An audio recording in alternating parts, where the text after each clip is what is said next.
All right, so we're gonna do a repairability test on a 25-year 3-tap shingle.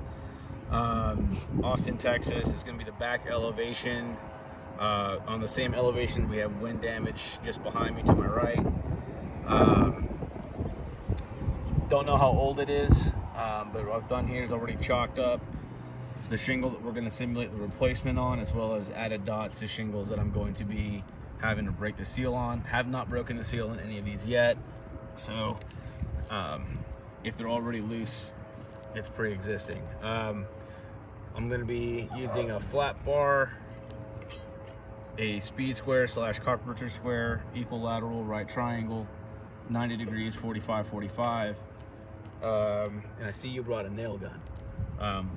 We'll see about that. We'll see. Versus the hammer. All right.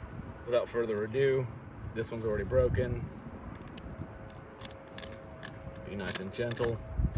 That one's broken. All right, we're good. What's the next one?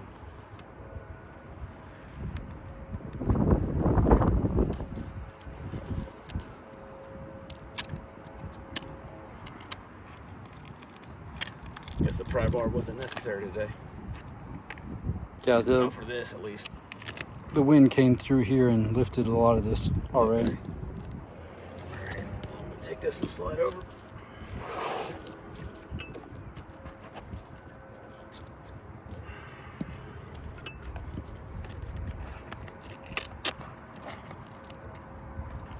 When you're breaking these, the seals on these always go from left to right.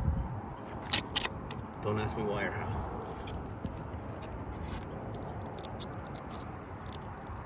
Well, I know why. Well, that's the direction. Yeah, well, I was like, I know why. It's that's the direction. Naturally, right.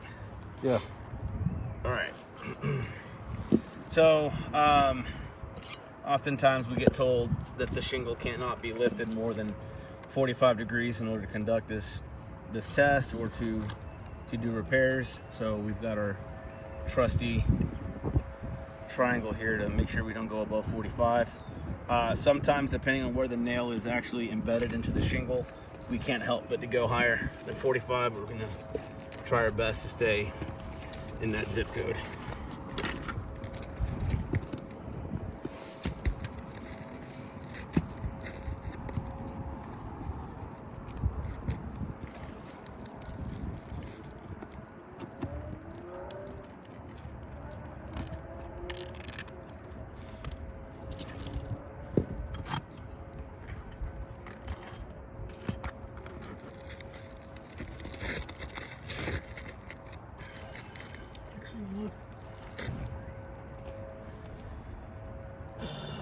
Slide this bad boy down a little bit.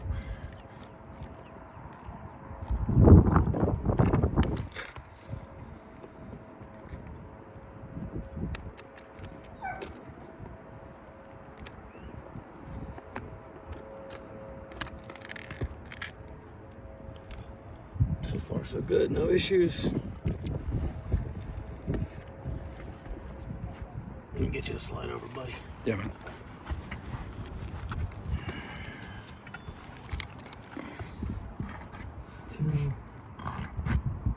This one's overdriven.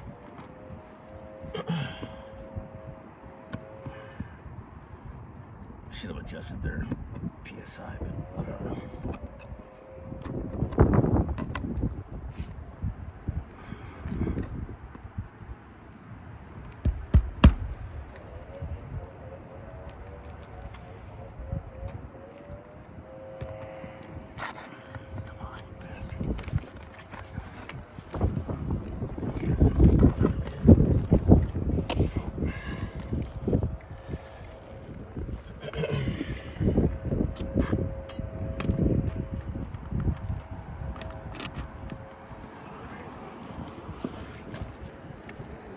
Also overdriven.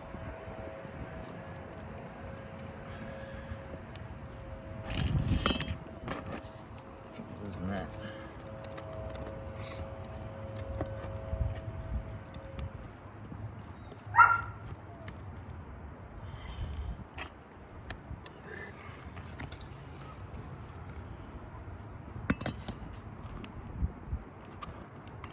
That is it.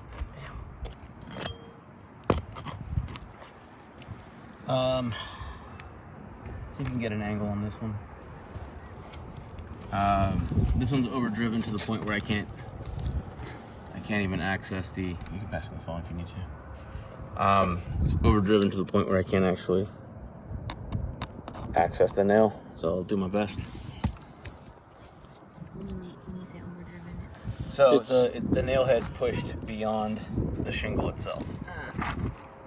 So this one here is not even really being held by that nail, which causes all kinds of problems. Yeah. So you can see the nail head here, and like I can literally lift this shingle off of the nail. Right. Without it. Yeah, it's not holding it down. It's just all the way through. So the nail has punctured the shingle all the way through. It's not holding the shingle down. So on that one, you don't want to lift the shingle to get underneath to where that nail is. What you want to do is like I just did, just get some real estate and use your fulcrum and your pivot points and try to push that nail back out. And now it's sticking beyond the shingle, so I can go back over the top of the shingle and retrieve it. Here.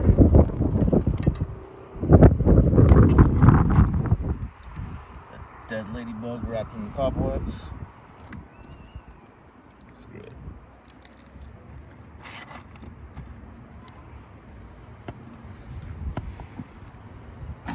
Anyone else smoke weed? Not yet.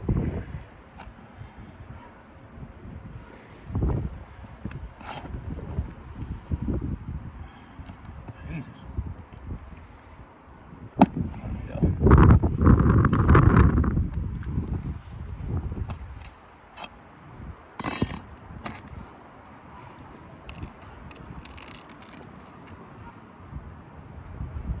I did bring some roofing nails if we need them, but I'd rather not.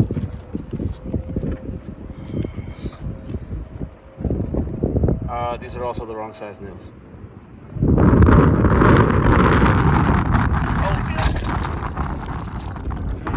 Well, there goes all the nails. Do you want me to start heading down to get them? No. No. No, you use the roofing nails. So that is how you don't panic on a ladder. Yeah. If I try to move out of the way, I'd probably follow it. For sure. Yeah. Same thing when you're getting on and off a ladder, guys. What the hell am I doing? If you feel yourself going, don't try to move it and fall off. Okay. Not that I've done that.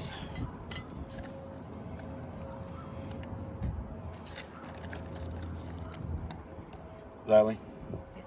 right size, wrong size. Okay. It's supposed to be 1 1/4. 1 1/4. So I guess the other one must be just an inch or something. Yeah.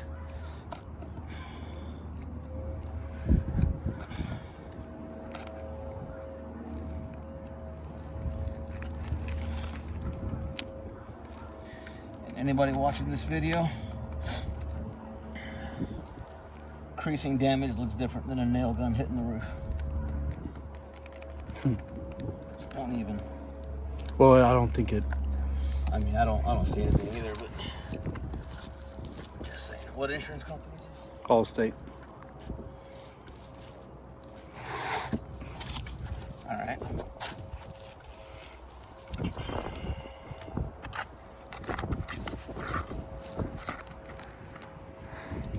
Wow.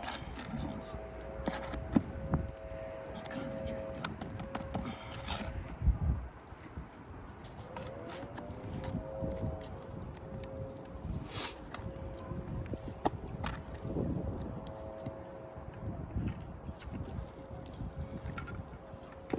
I'll just use my nails. Do we have another one? Nope. Alright, so that should do it. Unless I missed something.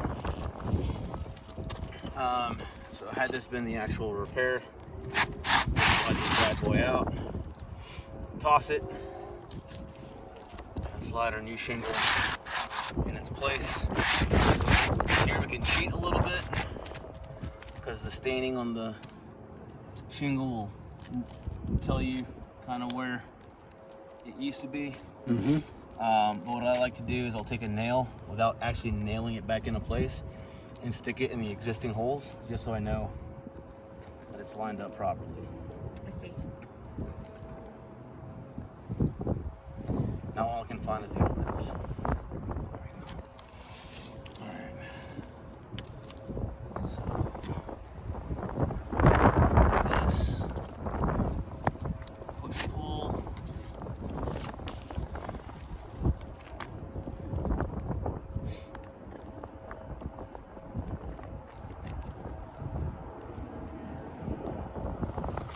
Nope. So that's one.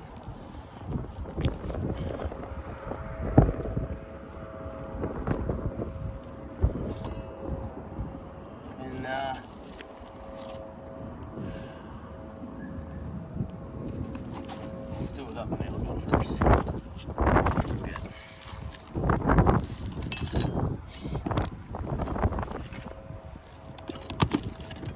Yeah, that is it.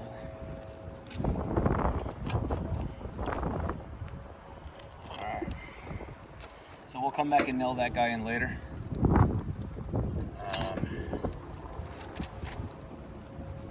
That's about right. So we'll start with this one.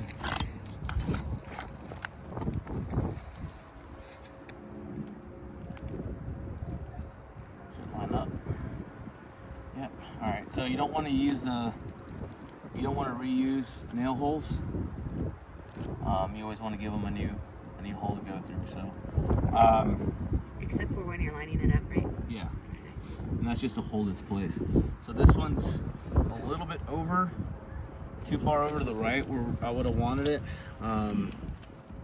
So I'm gonna go, instead of going to the right on this guy, I'm gonna go to the left. So I find where the hole used to be. I'm gonna go about an inch, 2 inches, 2 inches to be safe over. And they're laterally the same. So then here's where we run into the issue with the 45-degree rule. This shingle is being propped up at 45 degrees, and even if I come in, the hammer is going to be striking the shingle. So obviously you don't want to strike the shingle with your hammer head. That's going to damage the shingle further as well. But hold that 45 and then lift up the lip a little bit if you have to go over that 45-degree mark. Alright, so this is a magnetic hammer, so you want your first drive to be a little forceful so it doesn't catch as you continue to hammer it in.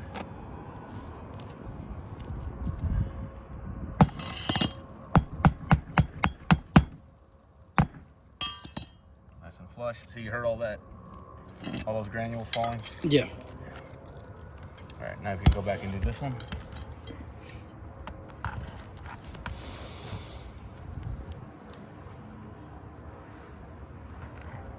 Again, I have to go slightly above 45, not a whole lot. Right in there. All right.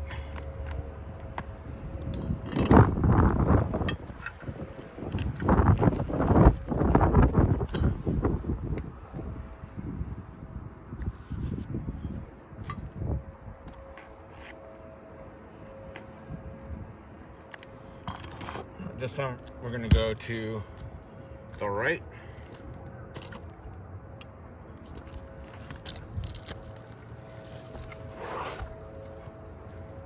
And you can tell the pitch pad was holding a lot of those granules that fell in place. As soon as I moved it, they started raining down.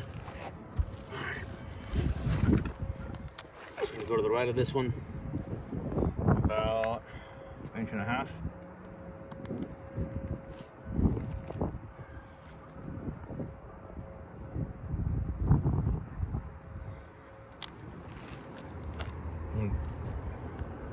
Yeah, I'm going to break that, so I'll lift it up a little bit.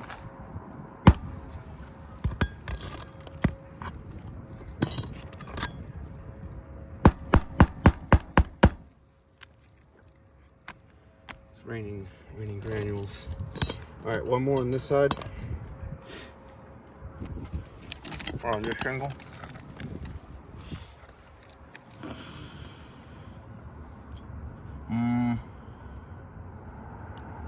course, this one's perfect. I'm gonna go a little bit to the left. This guy.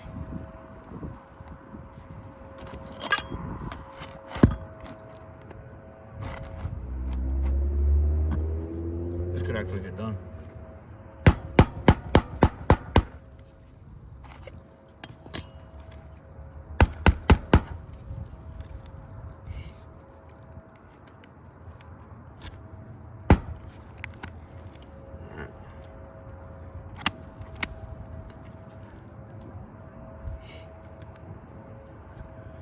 This is the overdriven one, so I want to come in from the ledge. It was also entirely too close to the edge of this shingle.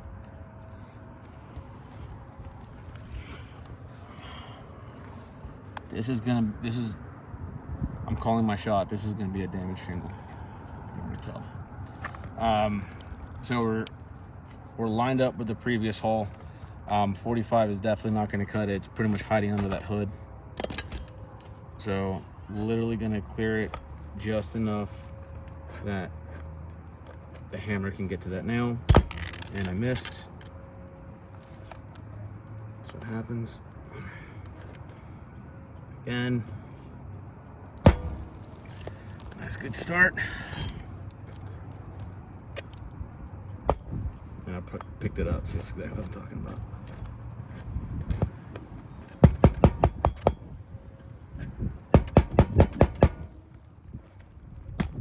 Oof.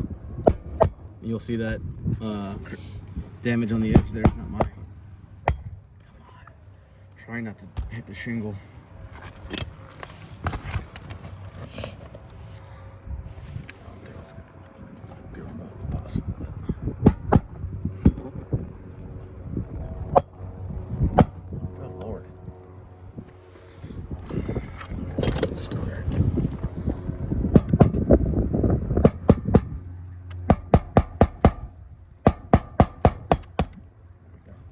Alright, so this damage doesn't count, but it's just basically what looks like a footfall, and that's just a tool mark.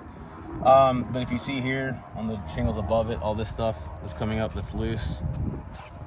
It was not there before. I'm not sitting here scrubbing it. Like, don't do that.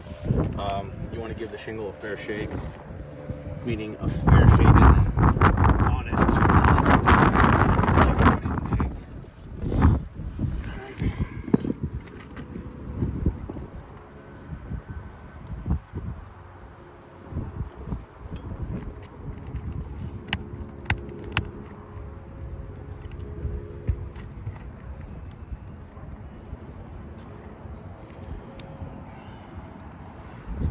Lower, since that was a pain. We're still in the manufacturer recommended area for the nail. We're just going to go a tad bit lower. Still within that adhesive strip. But again, this is rough.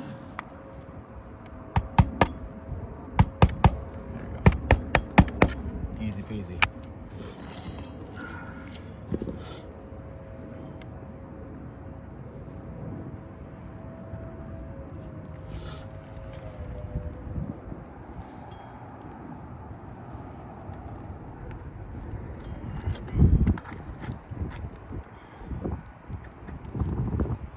I'm gonna go way lower on this one. It was nailed on too high anyway. So. Come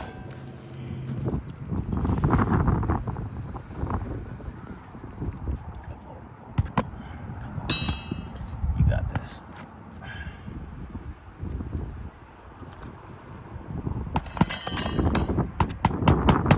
Still brush the shingle a little bit.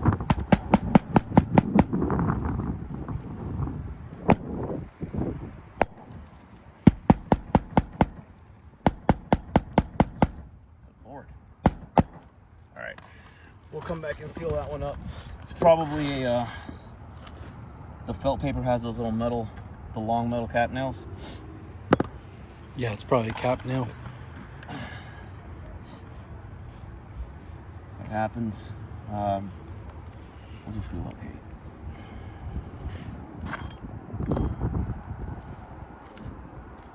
You can kind of hear the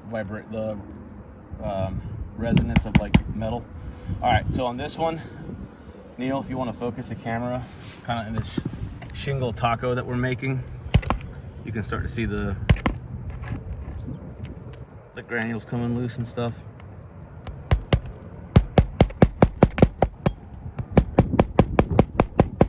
There we go.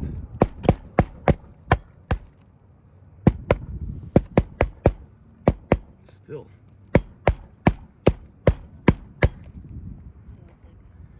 I don't know what's underneath here.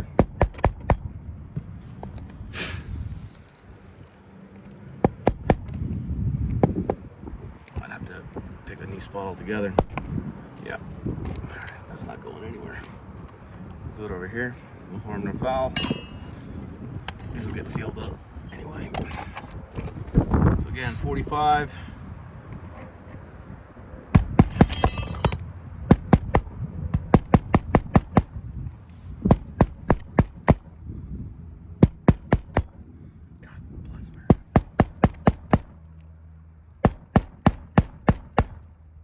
Not wanting to go in. Bent the nail. Yeah, that last one did. All right. Let's try this guy.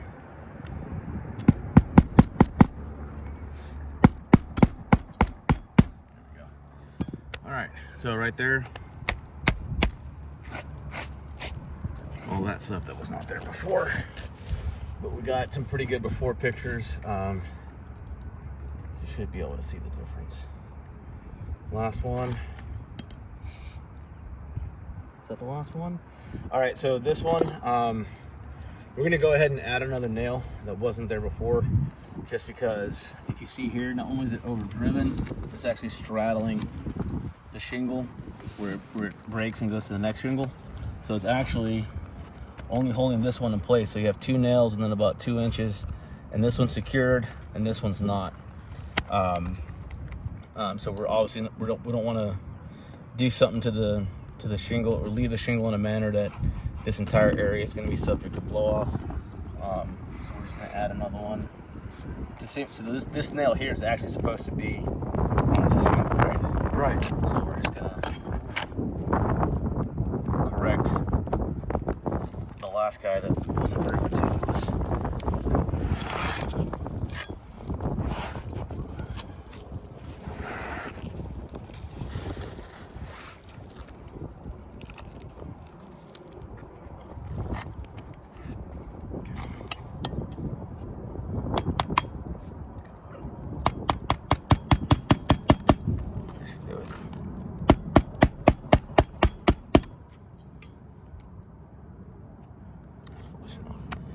All right, so on that one, very light brushing, nothing crazy. We've got some matting coming across here. The important one is going to be on this second shingle here as it makes its way across, and then this area here, and so on and so forth for that moving. I believe this was pre-existing. Not entirely sure. Its impact one way or the other, it looks more like a tool mark than anything else, just from the way the granules themselves are kind of scraped. But we do have a little bit of linear here, across here, and across here. But we'll take these pictures, get these things sealed up, and we're ready to go.